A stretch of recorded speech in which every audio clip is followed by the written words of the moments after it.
नमस्कार दोस्तों, राधे राधे। स्वागत है आपका मेरे इस चैनल माँ धर्म गंगा में। आज हम देवी महाभागवत पुराण के 6ठे अध्याय की कथा सुनेंगे। इस अध्याय में सती के साथ भगवान शिव हिमालय पर्वत पर आना, सभी देवताओं का हिमालय पर विवाह उत्सव मनाना, नंदी द्वारा हिमालय पर आकर शिव की स्तुति करना और शंकर द्वारा उनको प्रथम अधिपति प्रदान करने आदि बातों का वर्णन करेंगे। श्री महादेव जी बोले, हिमालय के श्रेष्ठ शिखर पर सती के साथ महादेव जी के आने पर सभी देवगण भी वहां पहुंच गए। महर्षिगण, देव पत्नियां, सर्प, गंधर्व, हजारों किन्नरें वहां पहुंच गई। सखियों के साथ मेरु, दुहिता, ग्रीवंदना, मेनका, मुनि पत्नियां भी वहां आई। परम आदि देवताओं के आकाश में पुष्प वृष्टि के मुख्य अप्सराएं नाचने लगी। यह श्रेष्ठ गंधर्व गान करने लगे। सभी स्त्रियां समारोह पूर्वक विवाह के संबंधित मंगल कीर्तन करने लगे और सभी प्रथम गणों से प्रसन्न होकर भगवान शंकर सती को प्रणाम किया और वे ताली बजा बजा कर नाचने तथा गीत गाने लगे। तदुपरांत सभी श्रेष्ठ देवगण सती और देवेश भगवान शंकर को प्रणाम कर तथा उनकी अनुज्ञा प्राप्त कर अपने अपने स्थान को चले गए। मुनि श्रेष्ठ उसी प्रकार अन्य लोग भी प्रसन्नता पूर्वक अपने अपने स्थान को चले गए तथा मैना आदि स्त्रियां भी चली गई। परम सुंदरी कोमलांगी सती को देखकर मैना मन में सोचने लगी कि जिसकी यह पुत्री है वह माता धन्य है। मैं प्रतिदिन यहाँ आकर सुमुखी सती की आराधना करके पुत्री भाव से इसे प्राप्त करने की प्रार्थना करूंगी, इससे संशय नहीं। इस प्रकार गिरिजा पत्नी मैना मन में विचार करके त्रिलोक माता अंबिका को कभी नहीं भूल पाई। शंकर प्रिय सती के घर प्रतिदिन आकर वह उनके प्रति परम स्नेह भाव से प्रीति बढ़ाने लगी। तदुपरांत एक बार बुद्धिमानों ने श्रेष्ठ ज्ञानी और शिव भक्त नंदी जो दक्ष की सेवा में थे वहां आए और उन्होंने भगवान महेश को भूमि पर गिरकर दंडवत प्रणाम किया। वो बोले, देवाधिदेव प्रभु, मैं प्रजापति दक्ष का सेवक और ब्रह्मचारी दधीची का शिष्य हूँ, जो आपके प्रभाव को जानने वाले संत हैं। देवेश, आप मुझे मोहित मत कीजिए। मैं आपको साक्षात परमेश्वर और परमात्मा के रूप में जानता हूँ। मैं सृष्टि, स्थिति और सहंकारिणी भगवती सती को मूल प्रकृति के रूप में जानता हूँ। इस प्रकार कहकर नंदी ने भक्तों पर कृपा करने वाले भगवान शंकर का अपनी परम भक्तिपूर्ण गिद्धवाणी से स्तवन किया। नंदी बोले, शिव, आप त्रिलोकी के आदि परम पुरुष हैं और समस्त जगत के सृष्टि पालन और संहार हैं। देव श्री वरदायक भवानीपति, आप ऐश्वर्य युक्त युवक वृद्ध एवं एकमात्र ब्रह्मा हैं। हिमालय कांति से युक्त शाही को पराजित करने वाले अर्धचंद्र धारण किए चंद्रमा के समान 5 मुख वाले सुंदर आपका स्वरूप अचिंत्य है। निर्मल नागमणि से सुशोभित सर्वरूपी आभूषण को सिर पर धारण करने वाले और ब्रह्मादि देवता द्वारा पूजित युग चरण कमल वाले आपको मैं नमस्कार करता हूँ। इस पृथ्वी पर जो व्यक्ति निरंतर भक्ति अथवा अभिभक्ति पूर्वक आपकी नित्य पूजा करता है, आपके नामों का संकीर्तन करते हैं और अपने मंत्र से निरंतर जप करते हैं, वो आपके चरणों से सनिधि प्राप्त कर निरंतर स्वर्ग में रमन करते हैं। प्रभु पशुपति, आप देवादिदेव को छोड़कर दिनों पर दया करने वाले और कौन हैं? श्री महादेव जी बोले, मुने नंदी की ऐसी स्तुति सुनकर भगवान शंकर उससे बोले, नंदी, तुम्हारी क्या इच्छा है? मांगो, मैं तुम्हें देता हूँ। नंदी कहने लगे, जगदीश्वर, मैं आपके निकट रहना चाहता हूँ और आपकी आंखों से नित्य आपके दर्शन करना चाहता हूँ, यही आपसे यह याचना करता हूँ। शिव जी बोले, वह जो तुमने मांगा है निश्चित रूप से वही होगा।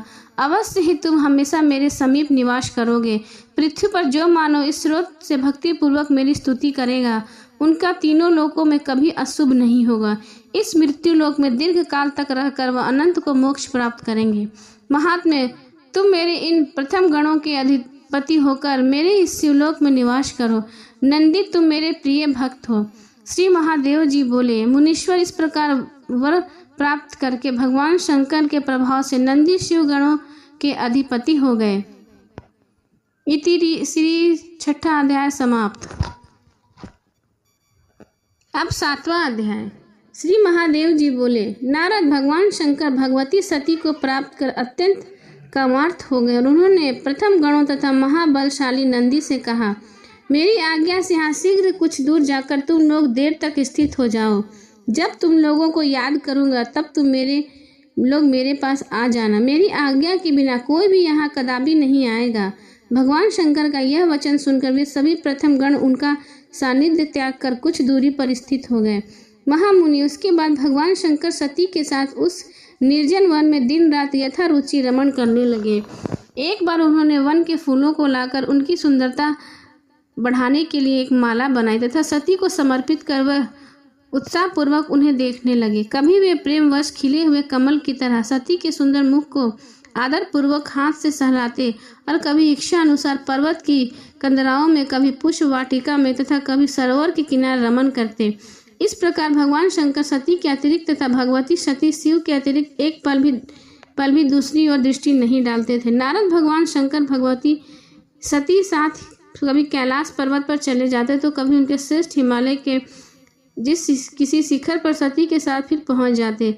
महात्मा इस प्रकार सती के साथ विहार करते भगवान शंकर को 10,000 वर्ष व्यतीत हो गए तथा उन्हें दिन रात का भी मान न रहा। इस प्रकार अपनी माया से महादेव को मोहित करके त्रिलोक मोहिनी भगवती सती हिमालय शिखर पर विराजती रही। मेनका भगवती सती के पास नित्य जाकर उचित समय जानकर भक्तिपूर्वक निरंतर उन्हें पुत्री रूप में पाने की प्रार्थना करती रही। हिमवान की पत्नी मेनका ने शुक्ल पक्ष के महाअष्टमी के दिन उपवास पूर्वक व्रत का आरंभ किया।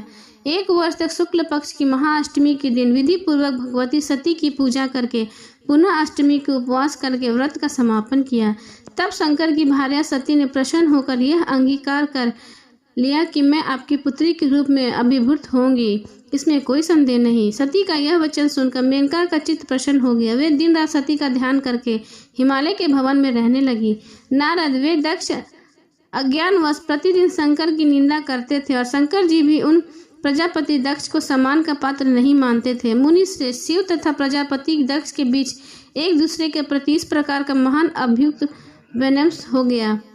मुनि एक बार ब्रह्मपुत्र नारद ने दक्ष प्रजापति के यहाँ आकर उनसे यह बात कही, प्रजापति आप जिन महेश्वर की प्रतिदिन निंदा करते हुए आपके कुपित होकर जो करना चाहते हैं उसे आप सुन लीजिए। वे शिव अपने भूतगण के साथ आपके नगर में आकर भस्म तथा हड्डियों की वर्षा करके निश्चय ही कुल सहित आपका नाश कर देंगे। आपसे स्नेह के कारण ही मैंने आपसे यह बात बताया है, इसे आप कभी प्रकाशित न करें। अब आप अपने विद्वान मंत्रियों के साथ इसके उपाय के लिए विचार विमर्श कीजिए। ऐसा कहकर नारद आकाश मार्ग से अपने स्थान पर चले गए। इधर दक्ष प्रजापति ने सभी मंत्रियों को बुलाकर कहा, मंत्रीगण आप लोग तो सदा मेरे हित करने वाले रहे, किंतु मेरे शत्रु को क्रियापालक का किसी का भी ध्यान नहीं रहा। महर्षि नारद ने मेरे पास आकर ऐसा कहा, शिव अपने समस्त भूतगण के साथ मेरे पूर्व में आकर भस्म हड्डी और रक्त की वृष्टि करेगा, इसमें संदेह नहीं। तो फिर इस संबंध में मुझे इस समय जो करना हो सो आप लोग बतलाइए। महामुनि दक्ष की यह बात सुनकर वे सभी मंत्री भय से व्याकुल हो उठे और उसने यह वचन कहने लगे। मंत्रियों ने कहा, देवादिदेव शिव ऐसा क्यों करेंगे? हम लोग उनकी इस अनीति का कारण नहीं समझ पा रहे हैं। आप तो बुद्धिमानों में श्रेष्ठ तथा सभी शास्त्रों के ज्ञाता हैं, आप यथोचित आज्ञा दीजिए, इसके बाद हम लोगों के द्वारा कल्याणकारी साधन अनुष्ठान किए जाएंगे। दक्ष बोले, शमशान में निवास करने वाले तथा भूतगण के अधिपति शिव को छोड़कर अन्य सभी देवताओं को बुलाकर मैं यह का आयोजन करूंगा और समस्त विघ्न का नाश करने वाले यज्ञेश्वर भगवान विष्णु को संरक्षण बनाकर मैं प्रयत्न पूर्वक यह यज्ञ संपन्न करूंगा। इस प्रकार पुण्य यज्ञ का आरंभ हो जाने पर वह भूतपति शिव मेरे लिए पुण्य कर्म मुक्त नगर में कैसे आ पाएगा? श्री महादेव जी बोले। तब दक्ष प्रजापति ऐसा कहने पर भय के कारण उन मंत्रियों ने दक्ष प्रजापति से कहा, महाराज यह तो ठीक है। तत्पश्चात क्षीर सागर के तट पर पहुंचकर दक्ष प्रजापति ने भगवान विष्णु की यज्ञ की रक्षा के लिए प्रार्थना की। तब परम पुरुष भगवान विष्णु प्रसन्न होकर यज्ञ की रक्षा करने के लिए उन दक्ष के पूर्व में स्वयं पहुंच गए। उसके बाद दक्ष ने इंद्र आदि प्रधान देवता, ब्रह्मा देवर्षियों, प्रधानमंत्रियों, ब्रह्मा शिव, प्रधान यक्ष, गंधर्व, पितरों, दैत्यों, किन्नर तथा पर्वत को निमंत्रित किया। मुनि दक्ष ने उस यज्ञ महोत्सव में सभी को बुलाया था, किंतु विदेश के कारण शिव को तथा उनकी पत्नी सती को छोड़ दिया था। दक्ष प्रजापति ने उन सभी लोगों से कहा, मैंने अपने यज्ञ महोत्सव में शिव तथा प्रिय पत्नी सती को नहीं बुलाया। जो लोग इस यज्ञ में नहीं आएंगे वे यज्ञ भाग से वंचित रह जाएंगे। स्वयं सनातन परम पुरुष भगवान विष्णु मेरे यज्ञ की रक्षा के लिए आए हुए हैं, इसलिए आप सभी लोग भय मुक्त होकर मेरे यज्ञ में आइए। इस प्रकार उन दक्ष का वचन सुनकर भयभीत हुए देवता आदि सभी शिवहीन होने पर भी उस यज्ञ सभा में आ गए। यज्ञ की रक्षा करने से तत्पर भगवान विष्णु को आया हुआ सुनकर सभी देवता तथा अन्य भी शिव कोप से भय रहित हो गए।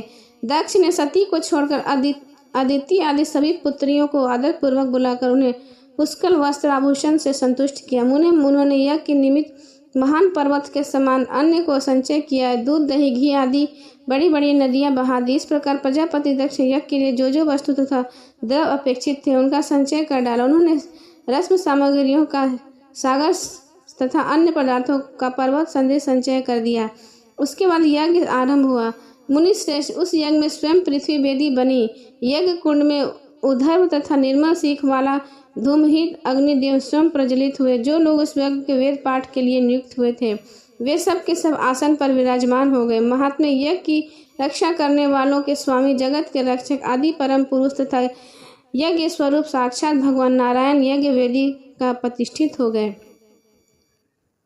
इस प्रकार यज्ञ आरंभ हो जाने पर ज्ञानियों ने श्रेष्ठ महापति दधीचि ने वहां एकमात्र शिव को न देखकर दक्ष से ऐसा कहा। दधीचि बोले, महान बुद्धि वाले प्रजापति, आप जिस प्रकार यज्ञ कर रहे हैं वैसा ना तो कभी हुआ है और ना ही कभी होगा। ये सभी देवता इस यज्ञ में स्वयं साक्षात प्रकट होकर अपने अपने यज्ञ के भाग से आहुति ग्रहण कर रहे हैं। इस यज्ञ में सभी प्राणी तो आए हुए दिखाई दे रहे, किंतु देवताओं के अधिपति शंभु क्यों नहीं दिख रहे हैं? दक्ष बोले, मुनि श्रेष्ठ, मैंने उन्हें महेश्वर को यज्ञ में नहीं बुलाया, अंत वे इस पुण्य यज्ञ में दिखाई नहीं दे रहे हैं। दधीचि बोले, प्रजापति, जैसे विविध रत्नों से भली भांति विभूषित होने पर प्राण विहीन शरीर बिल्कुल सुशोभित नहीं होता, वैसे ही महेश्वर के बिना आपका यह यज्ञ शमशान की भांति दिखाई दे रहा है। दक्ष बोले, दुष्ट ब्राह्मण, तुम्हें यहाँ किसने बुलाया है और तुम यहाँ क्यों आए हो? तुम किससे पूछ रहे हो जो कि तुम इस प्रकार बोल रहे हो? दधीचि बोले, मैं तुम्हारे इस अनिष्टकारी यज्ञ में तुम्हारे द्वारा बुलाया जाऊं या ना बुलाया जाऊं, किंतु मेरी यदि बात मानो तो सदाशिव महादेव को बुला लो, क्योंकि शिवहीन किया गया यज्ञ फलदायक नहीं होता। जिस प्रकार अर्थ से रहित वाक्य, वेद ज्ञान से शून्य ब्राह्मण तथा गंगा से रहित देश व्यर्थ होता है, उसी प्रकार शिव के बिना यह यज्ञ निष्फल होता है। जैसे पति के बिना स्त्री और पुत्र के बिना गृहस्थ का जीवन व्यर्थ है, और जैसे निर्धनों की आकांक्षा व्यर्थ है, वैसे ही शिव के बिना यज्ञ व्यर्थ है। जिस प्रकार कुश विहीन संध्या वंदन, तिल विहीन तर्पण और हवि से रहित होम निष्फल है, उसी प्रकार शंभु विहीन यज्ञ भी निष्फल है। उसी प्रकार शंभु विहीन यज्ञ भी निष्फल होता है। जो विष्णु है वे महादेव, और जो महादेव है वही स्वयं नारायण विष्णु है। इन दोनों में से कभी किसी में कोई भेद नहीं है। इस प्रकार जो इनकी निंदा करता है वह स्वयं ही निंदित होता है। इनमें किसी का भी निंदा करने वाले से दूसरा कभी प्रसन्न नहीं होता। शिव को अपमानित करने की कामना से युक्त होकर तुम जो यज्ञ कर रहे हो इस पे अत्यंत कुपित होकर शंभु तुम्हारा यज्ञ नष्ट कर देंगे। दक्ष बोले, संपूर्ण जगत की रक्षा करने वाले विष्णु भगवान जिस यज्ञ के रक्षक हैं, उस यज्ञ में शमशानवासी शंभु मेरा क्या कर लेगा? शिव प्रेम से रखने वाले वह शिव यदि मेरे यज्ञ में आए तो भगवान विष्णु अपने चक्र से तुम्हारे शिव को रोक लेंगे। दधीचि बोले, यह अविनाशी पुरुष भगवान विष्णु तुम्हारी तरह मूर्ख नहीं है, जो कि विमोहित होकर तुम्हारे लिए स्वयं युद्ध करेंगे। जिन विष्णु को तुम भगवान शिव की यज्ञ की रक्षा के लिए आया हुआ देख रहे हो, जिस प्रकार यज्ञ की रक्षा करेंगे उसे तुम अपनी आंखों से शीघ्र देखोगे। श्री महादेव जी बोले। उन दधीचि की यह बात सुनकर क्रोध से अत्यंत लाल नेत्रों वाले दक्ष ने अपने अनुचरों से यह कहा, इस ब्राह्मण को यहाँ से दूर ले जाओ। मुनि श्रेष्ठ दधीचि भी उस दक्ष की बात पर हंस पड़े और बोले, अरे मूर्ख, तुम मुझे क्या दूर करोगे? तुम स्वयं ही अपने कल्याण से दूर हो गए हो। दुर्मति, भगवान शिव को क्रोध से उत्पन्न दंड तुम्हारे सिर पर शीघ्र ही गिरेगा, इसमें कोई संदेह नहीं। ऐसा कहकर मध्यकालीन सूर्य के समान तेज संपन्न तथा क्रोध से लाल नेत्रों वाले मुनि श्रेष्ठ दधीचि सभा से मध्य से निकल गए। तत्पश्चात शिव तत्व को जानने वाले दुर्वासा, वामदेव, च्यवन, गौतम आदि समस्त ऋषिगण भी वहां से उठकर चल दिए। उन सभी ऋषियों के चले जाने पर दक्ष ने शेष ब्राह्मणों को दूनी दक्षिणा देकर महान यज्ञ का आरंभ किया। नारद सभी बंधु बांधवों से कहने पर भी उस दक्ष ने सती को यज्ञ के किसी प्रकार से नहीं बुलाया।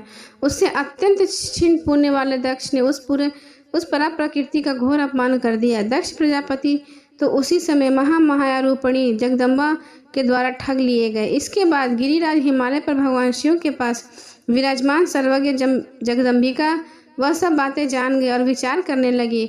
मुझे पुत्री के रूप में प्राप्त करने के लिए गिरिराज हिमालय की पत्नी मैना विनम्रता पूर्वक प्रेम भाव से सच्ची भक्ति से के साथ मेरी प्रार्थना करती थी। मैंने उसे स्वीकार कर लिया था कि मैं उसके पुत्री के रूप में निसंदेह जन्म लूंगी। उसी प्रकार पूर्व काल में जब दक्ष प्रजापति ने पुत्री के रूप में पाने के लिए मुझे प्रार्थना की, तब मैंने उनसे कहा था कि जब मेरे प्रति आधार भाव कम हो जाएगा तब आपका पुण्य छीन हो जाएगा। उसी समय अपनी माया को आपको मोहित करके मैं निश्चित रूप से आपका त्याग कर दूंगी। तो अब वो समय आ गया है। इस समय मेरे प्रति अनादर भाव वाले दक्ष प्रजापति का पुण्य नष्ट हो चुका है। अंत अपनी लीला से उनका परित्याग कर मैं अपने स्थान को चली जाऊंगी। तदुपरांत हिमालय के घर में जन्म लेकर एकमात्र प्राण वल्लभ देवेश महेश्वर शिव को पति रूप में पुनः प्राप्त करूंगी। इस प्रकार अपने मन में विचार करके दक्ष पुत्री महेश्वरी सती उसके उस क्षण प्रतीक्षा करने लगी जब दक्ष यज्ञ का विनाश होगा। उसी समय ब्रह्मा पुत्र नारद दक्ष के घर से वहीं पर आ गया जहां भगवान शिव विराजमान थे। 3 नेत्रों वाले देवादिदेव शिव की 3 बार परिक्रमा करके नारद ने कहा, उस दक्ष ने आपसे उस महायज्ञ में सभी को बुलाया। देवता, मनुष्य, गंधर्व, किन्नर, नाग, पर्वत तथा अन्य जो प्राणी स्वर्ग, मृत्यु लोक तथा सरताल में हैं, उन सभी को बुलाया। केवल आप दोनों को नहीं बुलाया। उस प्रजापति दक्ष की पुरी को आप दोनों से रहित देखकर उसका परित्याग करके दुखी मन से मैं यहाँ आपके पास आया हूँ। आप दोनों वहाँ जाना उचित है। अब आप विलंब मत कीजिए। शिव जी बोले, हम दोनों वहाँ जाने का प्रयोजन ही क्या, जिस उनकी रुचि हो उसके अनुसार वे प्रजापति दक्ष अपना यज्ञ करे। नारद जी बोले, यदि दक्ष आपके अपमान की इच्छा करते हुए महान यज्ञ का संपन्न करते हैं तो इससे आपके लोगों के अनादर भाव उत्पन्न हो जाएगा। परमेश्वर यह जानकर आप या तो अपने यज्ञ का भाग ग्रहण कीजिए अथवा सुरेश्वर उस यज्ञ का ऐसा विघ्न डालिए ताकि वह संपन्न ना हो सके। शिव जी बोले, वहाँ ना मैं जाऊंगा ना ही मेरी प्रिय पत्नी जाएगी। वहां पहुंचने पर भी दक्ष मुझे यज्ञ में भाग नहीं देंगे। श्री महादेव जी बोले। तभी शिव जी ने ऐसा कहने पर महर्षि नारद ने सती से कहा, जगजननी, उस यज्ञ में आपका जाना उचित है। अपने पिता के घर यज्ञ महोत्सव में का समाचार सुनकर कोई कन्या धैर्य धारण करके भला कैसे रह सकती है। जो आपकी सभी दिव्य बहनें वे यज्ञ में आई हुई और दक्ष ने उन सभी को स्वर्ण आदि अनेक आभूषण प्रदान किए हैं। सुरेश्वरी जगदम्बिका अभिमान के कारण जिस प्रकार उन्होंने एकमात्र आपको नहीं बुलाया, उसी प्रकार आप भी उनके घमंड को नष्ट करने का प्रयत्न कीजिए। मान तथा अपमान के प्रति संभाव वाले परम योगी शिव ना तो उनके यज्ञ में जाएंगे और ना ही विघ्न नहीं पैदा करेंगे। तदुपरांत दक्ष की पुत्री सती को ऐसा कहकर महर्षि नारद शिव जी को प्रणाम कर पुनः दक्ष प्रजापति के घर चले गए। इसी तरह यह 7वां अध्याय समाप्त हुआ।